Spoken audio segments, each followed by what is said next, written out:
Republic of Nigeria Bola Tinubu release Nnamdi Kanu under 72 hours and failure to do so. 99.9% of Igbos today want their own Biafra. I will burn down Nigeria beyond repair and will never look back. I will also imprison every Nigerian politician that I see anywhere in America. Remain in your country and build it. Otherwise, I will waste your life.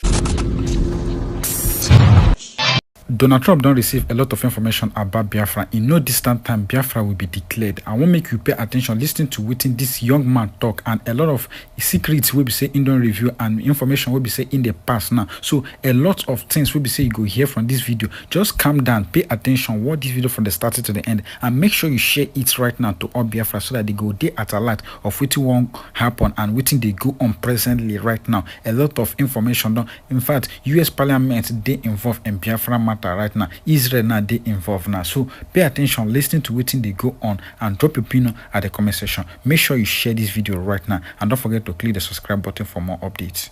Nigeria is a forced union of so many nations in one. Even if no other person agrees to that, ask any Igbo person, ask any Biafran. 99.9% of Igbos today want their own Biafra. Benjamin Netanyahu many years ago was talking about the thing that happened in Biafra, and he mentioned it in his own state address. Biafrans went to war for 3 years with Nigeria because they wanted freedom. And you are here talking about the two-state solution when you have not settled the issue of Biafra. Biafrans all over the world. Watch this video from beginning to the end. Don't even skip any part of it. Biafra is already here. Watch this video from beginning to the end. This our brother Furu. A lot of things. Biafra is already here. We don't need to panic. Nigerian government is in a big mess. While watch this video, they can watch here. Can you also surround you watch? Thank you. I will see you at the end of the video. Bye for now. Let me tell you where this started from. This outcry is as a result of the very undiplomatic behavior of Nigeria's vice president.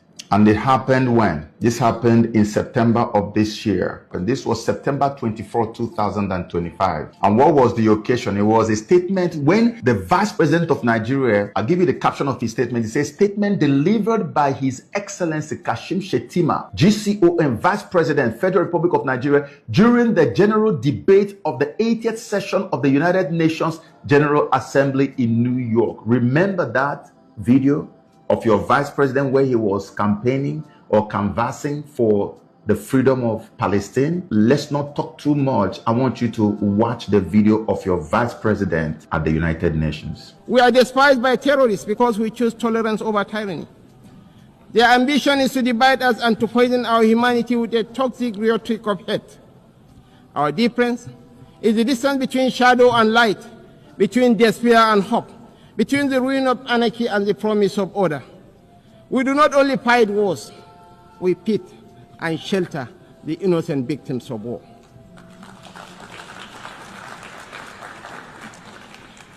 This is why we are not indifferent to the devastations of our neighbors near and distant. This is why we speak of the violence and aggression visited upon innocent civilians in Gaza, the illegal attack on Qatar, and the tensions that scar the wider region. It is not only because of the culture of impunity that makes such acts intolerable, but because our own bitter experience has taught us that such violence never ends where it begins. We do not believe that the sanctity of human life should be trapped in the corridors of endless debate. That is why we say, without stuttering and without doubt, that a two-state solution remains the most dignified path to lasting peace for the people of Palestine. This is the vice president of Nigeria, not Palestine. The journey from Palestine, from Nigeria to Palestine by air is 3,700 kilometers. But the vice president of Nigeria was at the United Nations. And what formed the basis, the core of his speech was Palestine. Just Stay calm and come with me. Let me walk you through the process of why we got to where we are. The section where he started talking about Palestine, it starts with number 9 of his points. Be patient with me. I'm going to read you something and explain to you what I'm reading, so you understand why Israel sees this as a matter of life and death. They must be involved. So the number 9 point he was making here in his speech, okay, you didn't hear that one. He says Nigeria's soldiers and civilians carry a proud legacy. They have participated in 51 out of 60 United Nations peacekeeping operations since our independence in 1960. We have stood with our partners in Africa to resolve conflicts, and we continue that commitment today through the multinational joint task force. At home, we confront the scourge of insurgency with resolve. From this long and difficult struggle with violent extremism, one truth stands clear. Military tactics may win battles measured in months and years, but in wars that span generations, it is values and ideas that deliver the ultimate victory. Can you imagine the vice president of Nigeria is about to talk about Palestine, and he started first of all by talking about the military might of Nigeria. Keep your mind on what I just said. You are about to speak on Palestine and Israel, and you started by talking about how powerful Nigerian military is and how many peacekeeping operations we have had to get involved in since our independence. So let's go to item number 10. So number 10, he says, we are despised by terrorists because we choose tolerance over tyranny. Their ambitions is to divide us and to poison our humanity with a toxic rhetoric of hate. Our difference is the distance between shadow and light, between despair and hope, between the ruin of anarchy and the promise of order. We do not only fight wars, we feed and shelter the innocent victims of wars. Are you hearing? The vice president of Nigeria, he's about to talk about Palestine. And look at all the things he's saying. He now says, this is why we are not indifferent to the devastations of our neighbors, near and distant. This is why we speak of the violence and aggression visited upon innocent civilians in Gaza, in Palestine, the illegal attack on Qatar, and the tensions that scar the wider region. It is not only because of the culture of impunity that makes such acts intolerable, but because our own bitter experience has taught us that such violence never ends where it begins.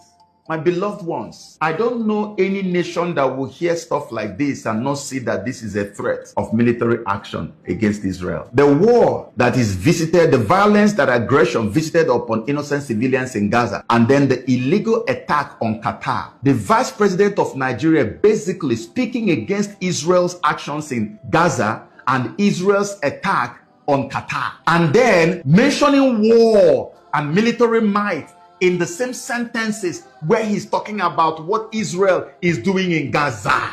And I ask, where did the boldness come from? I will explain it when I finish reading to you the next line, the next item, which is number 11. Number 11 says, we do not believe that the sanctity of human life should be trapped in the corridors of endless debate. That is why we say, without stuttering and without doubt, that a two-state solution remains the most dignified path to lasting peace for the people of Palestine. A two-state solution. For too long, this community has borne the weight of moral conflict. For too long, we have been caught in the crossfire of violence that offends the conscience of humanity. We come not as partisans, but as peacemakers. We come as brothers and sisters of a shared world, a world that must never reduce the right to live into the currency of devious politics.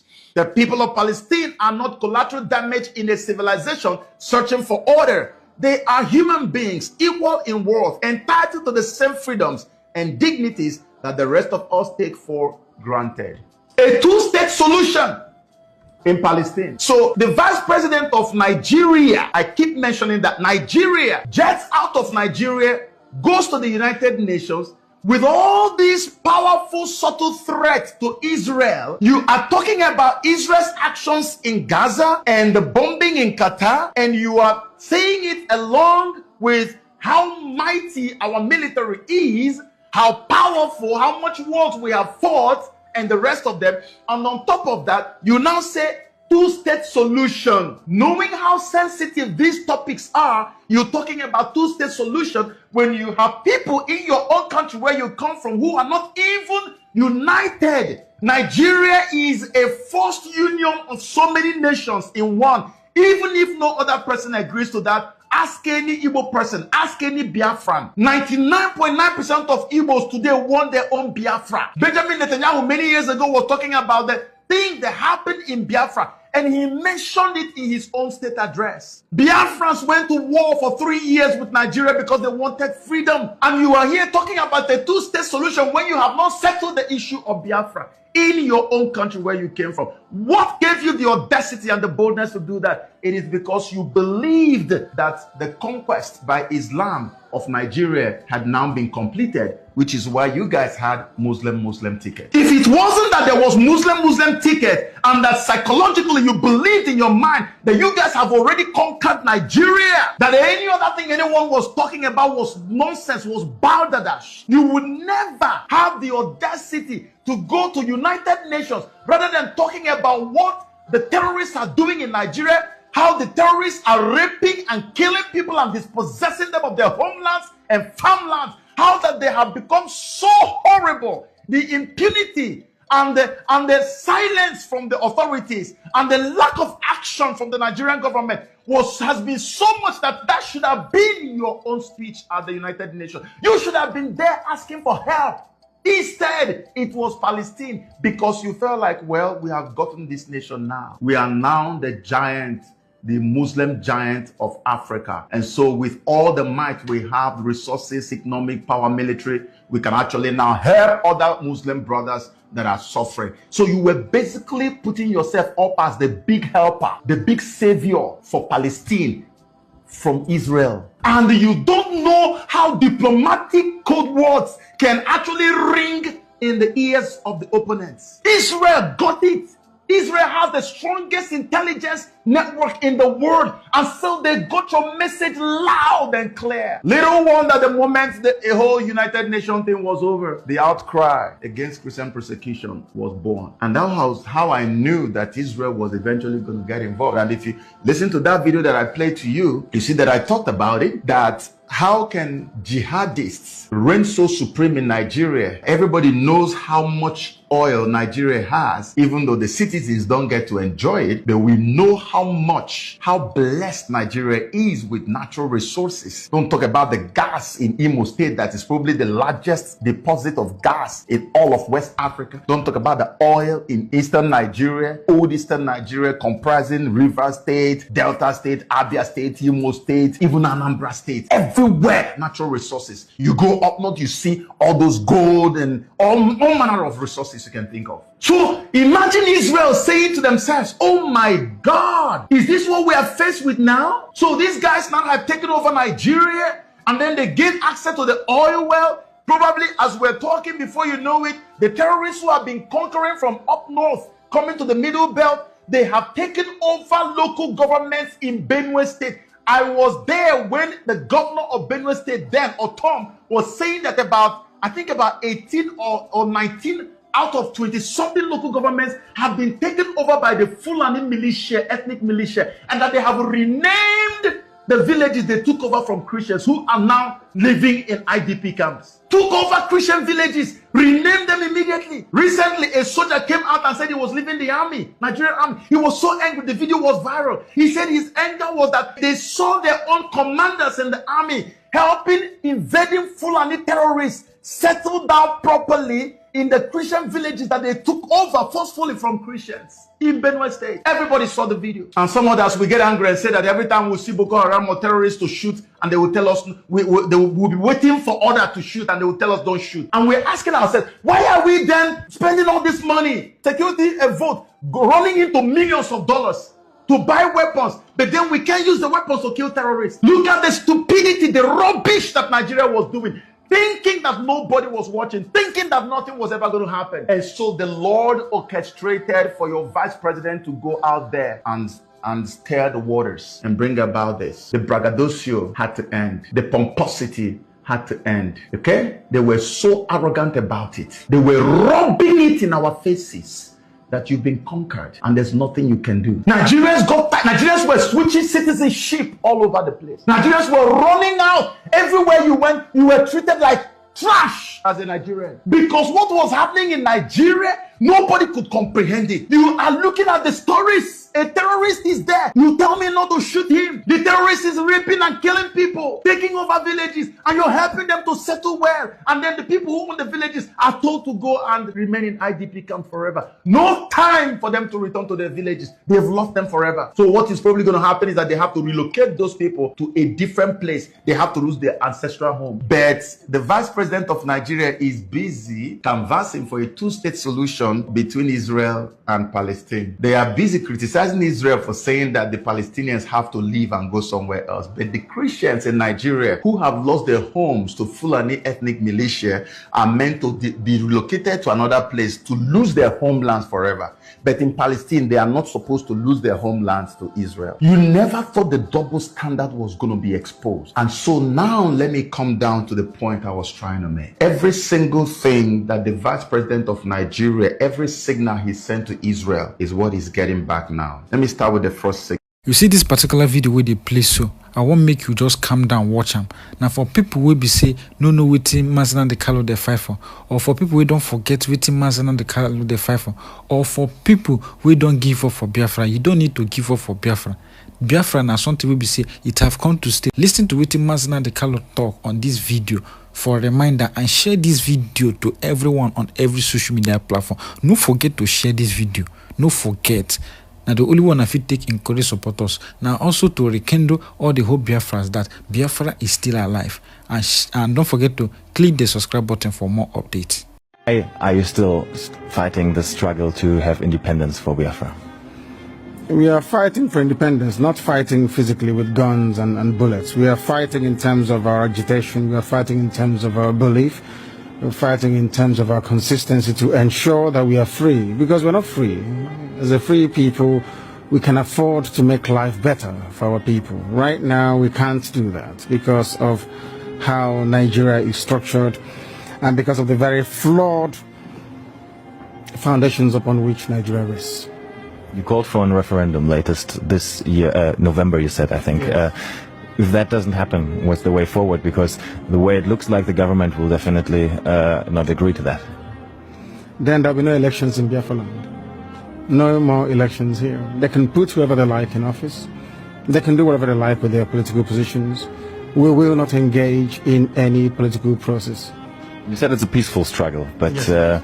There are some videos of you appearing in the past, especially abroad, in particular in one conference in the US, where you said you need weapons to defend yourself. You need guns and ammunition. How can we understand that in the context that you're saying it's a peaceful struggle? I'm sure you've heard about the Fulani headsmen killing people all over the place. Have you heard about it? Exactly. So how do you intend to defend yourself against Fulani headsmen without guns and bullets? They'll be killing our people, raping our women, destroying crops in the farms, and no one does anything about it. Is that how human beings are supposed to live?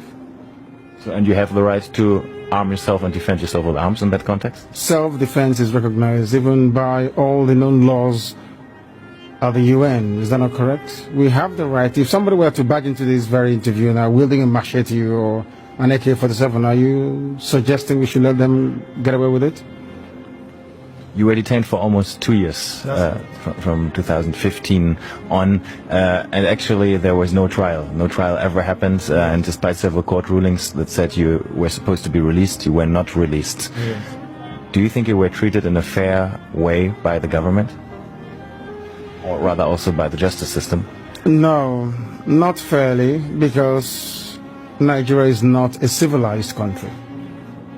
People behave like animals. They are not reasonable enough. They're not disciplined enough. They are not mentally developed enough to run a transparent civil society. For them, they have a feudal mindset where you have the ruling class and, a multitude of poverty-stricken people who never utters any word in rebellion or to even ask questions about their plight. That is one thing we are determined to challenge. Don't you think you insult a lot of Nigerians with that? I'm being very kind, to be honest. I could have used far more harsher words to describe them. I'm being very kind. So generally you don't think very positive of your countrymen then, obviously? They are not... When you say positive, no, as individuals, perhaps there are a few good people amongst them. But as a collective, this is an absolute mess. And you can see for yourself. Didn't you go through the roads and see how horrible they are? Didn't you see how unkempt everywhere is? How filthy and dirty everywhere is? That is the product of a Nigerian system that is uniquely backwards, even by the very third world standards of Black Africa. That's the fact, and people must face up to it. Well, I traveled in the north quite extensively, and I went to very remote areas sometimes where you would still find Igbo people living there, peaceful together with communities in the north. Don't you sometimes think that you might endanger their peaceful coexistence with the communities there, that they might get into trouble with that? So if they're living so peacefully together, or cohabiting so peacefully as you put it, how come you hear about all those uprisings in the north where Southern Christians are being slaughtered and nothing gets done about it? Are you telling me that that is normal? People are in the north out of a dire need, necessity more or less, to try and survive. Because here, the entire production process has been emasculated by people and policies that are geared towards ensuring that our people exist in perpetual state of poverty. And that is unacceptable to us. What we're asking the world to recognize is that we want to live in peace, not in pieces. We want to live in peace, just to allow us to be. Allow Biafra to exist. We were existing before the British came. Just allow us to go back to, what we were before. No African came to Europe to create countries. So for somebody to just come in here and say, you, from today your name is Nigeria is simply laughable. Any day that all of you gang up to support your own Nigeria garbage, the more you're digging your collective graves. Nigeria can never ever be fixed. It's broken beyond repair. Can never be fixed. Look at Sultan of Sokoto talking rubbish. The spiritual leader, whatever rubbish he is of the zoo. Sultan of Sokoto, that he was in the army. That war is not good. But you Fulanis are the ones living war on everybody. You took over the whole of Plateau. And you came down into Benue. Your people were at Ozo 1 massacring people. Then you never talked about war. As soon as we rose up and said enough is enough, now this war language starts to come into your lips. Do you think we are foolish? Do you think we are... Go and bring all the BBCs of this world, every propagandist for neo-colonialists. Gang them, bring them together against Biafra agitation. You're wasting your time. Bring them against ESN, you're wasting your time. Arrest all you like. But I'm just warning them, if you're a policeman involved in the arrest of innocent people, all I need to do is to go down on my knees and pray and ask God, please, may unknown gunmen locate you and they will find you. Because God answers my prayers. So all those police stations involved in all this raid know that your turn is coming. It's only a matter of time, it will come. Since you want anarchy, you will get anarchy. Since that is what you want. You people, you don't like people that play it gently by the rules. No, not in the zoo. That is how you have been taking over our land, raping our women, abducting us and killing us. We came out at some point, you killed us for no reason. Shia people came out at Abuja, you shot them for no reason, for no discernible reason. What does Biafra mean? It means freedom, liberty, fairness, equity, and justice. In practical terms, these are very good sounding words, but in practical terms, what does Biafra mean? Confederation. So, a weak center, Very weak. very strong regions. Absolutely. Have you had a change of mind, therefore, about getting an independent Biafra? Because that's what I seem to be hearing. No, I've not changed my mind, no. And if Biafra means going back to the way we were before the white man came. Okay, so you're not talking about a federation when you say a confederation. You're not talking about a federation as part of Nigeria. You're talking about total independence. Absolute independence. Complete independence. Now, is there anything that can happen that will make you change your mind about this particular direction? No. So it is either Biafra or nothing else? Or death, yes. Or death? That's correct. If push comes to shove, yes. Will you go to war? No, because truth is a far more potent and deadlier weapon than bullets and mortars. So truth. No war? You've ruled out the... Absolutely, I don't believe in war, no.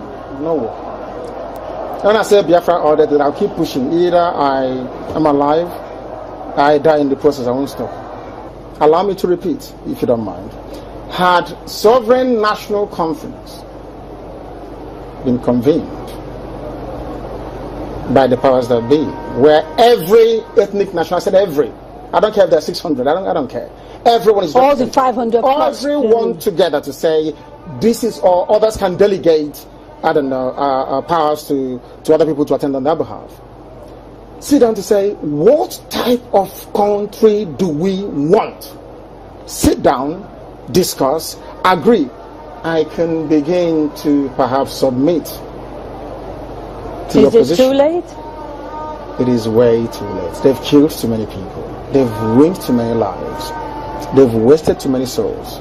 How do we bring those people back?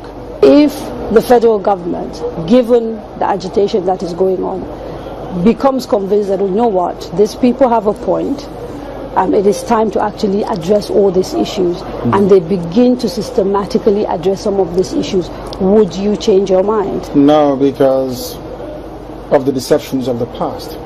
No trust? No trust. Aburi was there, it was negotiated.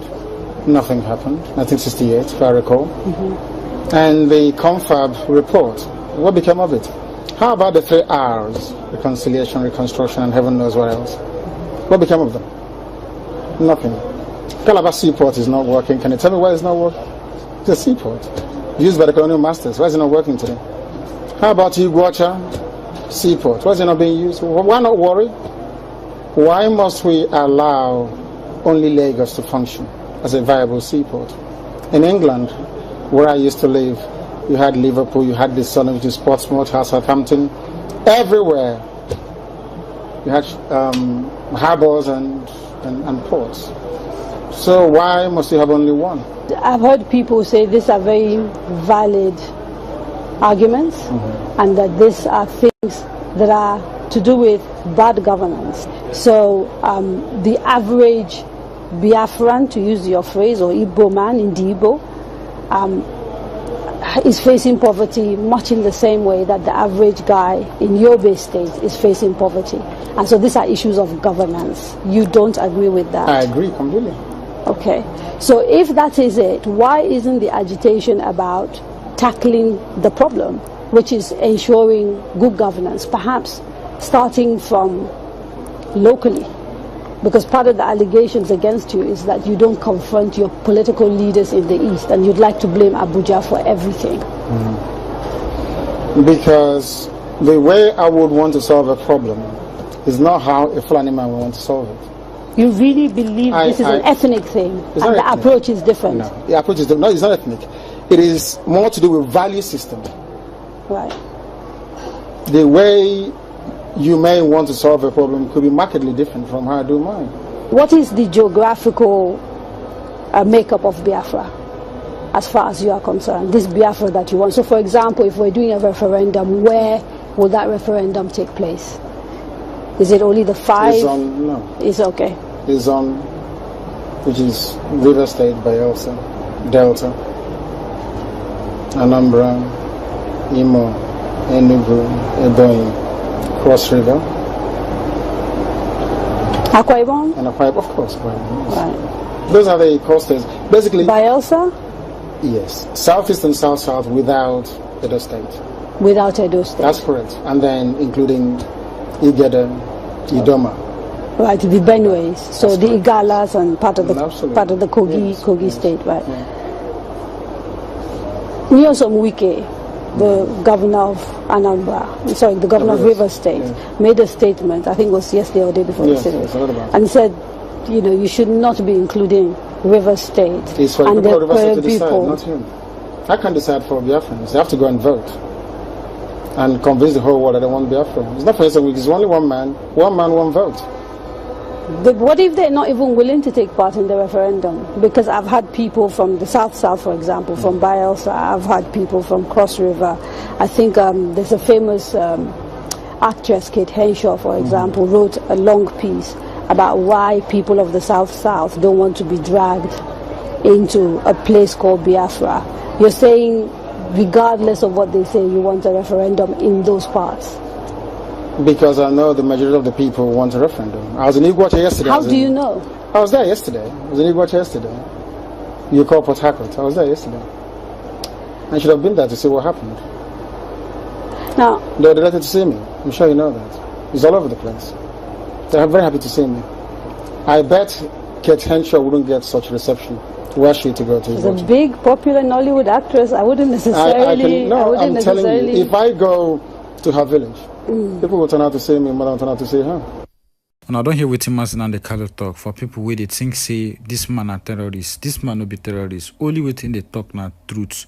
Make Nigeria do the right thing. And waiting in the fight for waiting in ten Nigeria say, make una create enabling environment, make una create road, make una create seaport for Biafra. If Nation go fit do all those things, then no problem. We no go to agitate.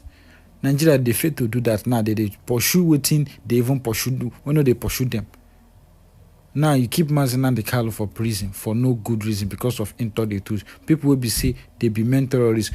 Government they see them, they do as if say they know they see them. Just and they didn't tire me. They give terrorists, the men terrorists ransom. They didn't tire me. Now you just keep I don't know. People where they even blame now the governors. Now the governors they do all those nonsense, they move up and down. Now people where they blame. Well, I know from one just they talk the way with things they my heart.